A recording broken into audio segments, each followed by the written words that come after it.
My next guest is Kevin Dean of New Bedford. Kevin has started a program called Christmas Wishes, New Bedford and surrounding areas. He and his wife Lori wanted to help some families this Christmas season. They initially talked about 5, I guess, but so far there's been a lot more than that. First of all, welcome, Kevin, and thank you for coming in. And thank you for having me as well. Kevin, how did this all start? This all started with a turkey drive, the Mohawk turkey drive that we put together shortly after Halloween. We decided to do a turkey collection. We did that, and I've always wanted to help children. And after completing the turkey drive, I sat down with the wife, and I said, now is the time. There's no better time. We have the support from the community, and it's now time to go ahead with this program and see what we can do to help the children. Initially, you wanted to help 5 families, is that right? 5 families was our goal. And we've very well exceeded that. Yeah. And there is obviously a list of people still to be helped out. And so how many families are you helping now? Let's move. We have currently 23 families that reached out looking for help that we can help. Went from 5 quickly to 10. We are up to 23. 19 of those 23 families are fully adopted, and 2 children from a family of 6. So we have 19 full families adopted and 2 children partially adopted from a family of 6. So how does this work? This is a Facebook phenomenon, really. I mean, you get the word out through Facebook, and people give you names, perhaps, or people just say, hey, I need a helping hand for my sister or my brother or a friend. So when you say fully adopted, what do you mean by that? What I mean by fully adopted is when someone reaches out, they give us their story, the amount of children that they are looking for help for, their ages, items that they would like, and we put it out there, and people scroll through, and they have the option to adopt the family. We've had some from 1 child all the way up to 6, and they can choose to adopt the whole family. They can adopt an individual child, or they can simply purchase 1 item off that list for that child, and we will go into the page and adjust the gifts that way. Okay, so where can people find this list? How can they get in touch with you and make a connection and say they'd like to help? The list is available. It's right on our Facebook page. It's under Christmas Wishes, and that is New Bedford Community. So it's Christmas Wishes, New Bedford Community. And from there is a link, and they can click on that link, and all 23 stories of each family is listed, including the families that were adopted. All right. Don't give me anybody's name here, obviously, but typically, who are these people that need some help? These are what we find mostly is single females coming out of domestic abuse cases. We've had grandmothers that have taken custody of children, people that have been displaced due to fires and not even necessarily in this area, but have moved up to this area to stay with family.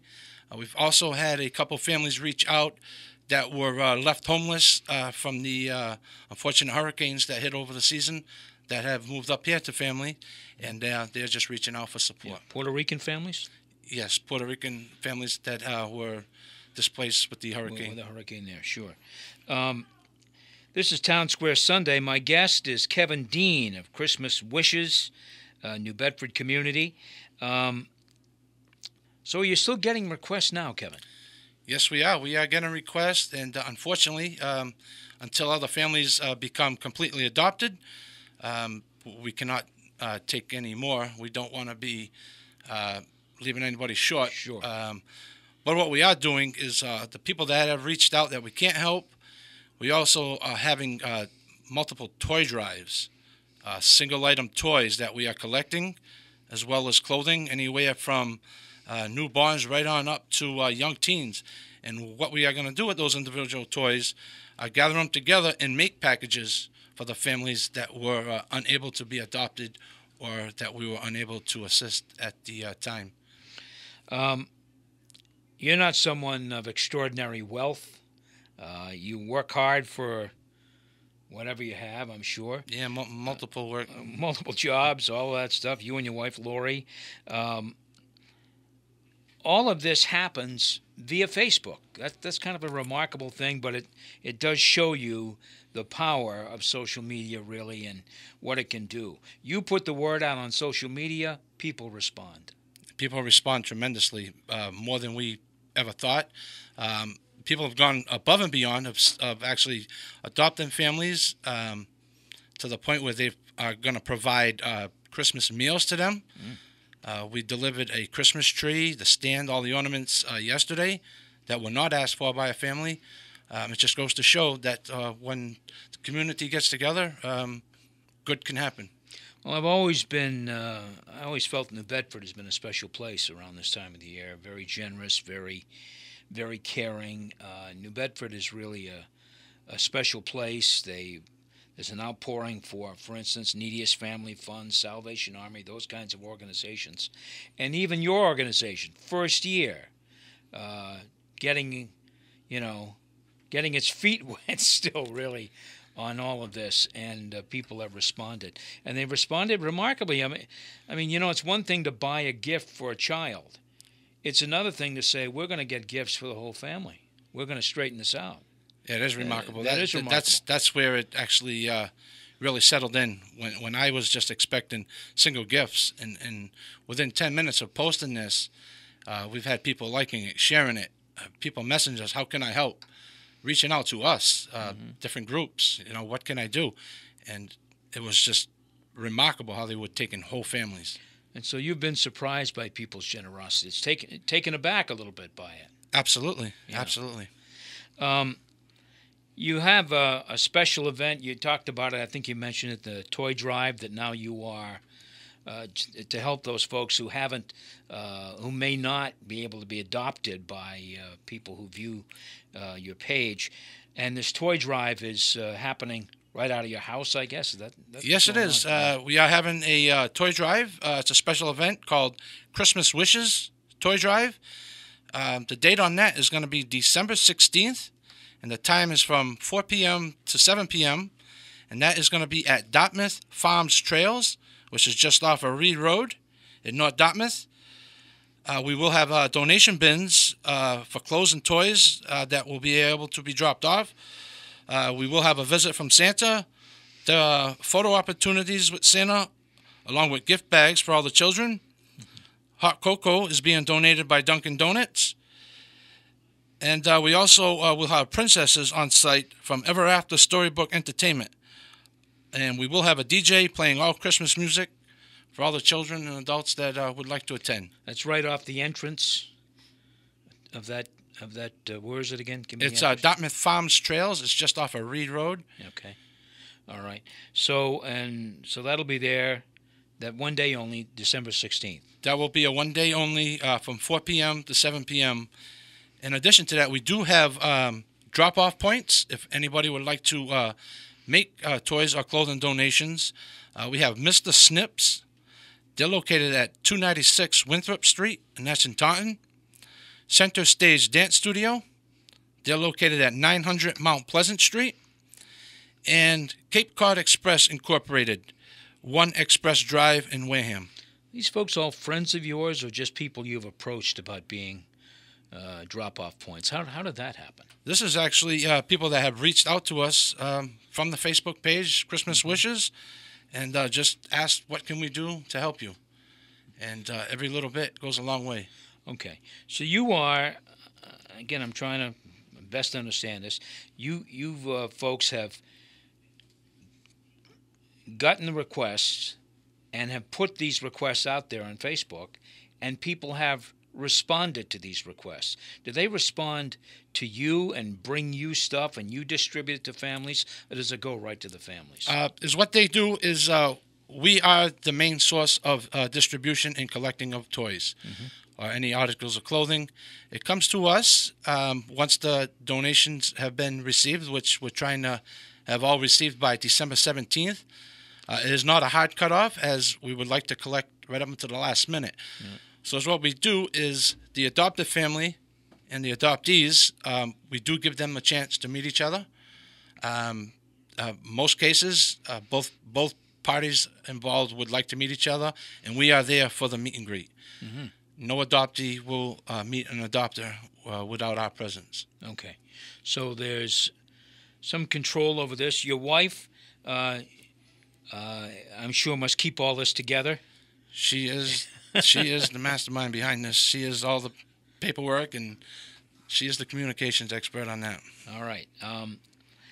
This is what other special information do you want to share with us? We've talked about the drop-off points. We talked about the one-day toy collection. Anything else? That about sums it up. Okay. All the information, again, is on that Christmas Wishes page. Again, it's the Christmas Wishes New Bedford community. All the information is on there, as well as the special event, Christmas Wishes Toy Drive, that's going to take place on December 16th. I asked you this before, but I'd like you to elaborate just a bit. Were you surprised by how people responded to this, and did it take you aback and say, boy, this is, I just didn't know there were this many people who wanted to help? Yeah, it did surprise me a bit, but in another sense, it didn't. Yeah. It's a catch-22 with that. There are a lot of good out there, and until you experience it and see it firsthand, you realize how wonderful the community is of coming together and how fast it can happen. So, as of right now, you're no longer taking any more requests for families? Correct. As what of we right do is we try to keep it open with 2 to 3 unadopted families. We don't want to get too far ahead. As families get adopted, each day, people are getting adopted, families are getting adopted. Sure. And we do not hesitate. We will add. You got a waiting list? There is a waiting list. Right now, it's approximately 20 families on the waiting list. Uh-huh. The goal is to reach out somehow, some way, to help out all 20 families. All right. It's called Christmas Wishes, New Bedford Community, and it's the first year for this that Kevin Dean and his wife Lori have put this all together to reach out to help families in Greater New Bedford and some families who have recently moved here. Some families from places like Puerto Rico who've had a very tough time, and without this group, Christmas might be a whole lot tougher for those families. Is there anything more you want to say, Kevin, about this effort? At this time, as I mentioned earlier, with 19 families fully adopted, just with those 19 families, we are reaching out to a total of 51 children. Without help of the community, would not have a gift under their tree as we've experienced as children. Yep. So that's 51 more kids that would not have what we're having without this community. Yep. And for that, we are very, very thankful for that. And the generosity, again, of people who adopt entire families, multiple kids, mom, dad, whatever the situation is. That's a wonderful thing that people step forward. It is. It's very wonderful. All right, Kevin, thank you very much for your efforts here. This is a wonderful program, and I bet it grows in the years to come. Merry Christmas to you and your family for all the work you've done here, and you're making a lot of families happy this Christmas. Again, thank you very much. All right, and thank you, and Merry Christmas to you as well, and to all the listeners as well. All right, thank you. Kevin Dean, his wife Lori, they are in charge of Christmas Wishes 2017. Christmas Wishes, a New Bedford community. You can visit that Facebook page, check it out, and keep it in mind for, well, maybe this year, but perhaps next year as well, to help out families in need.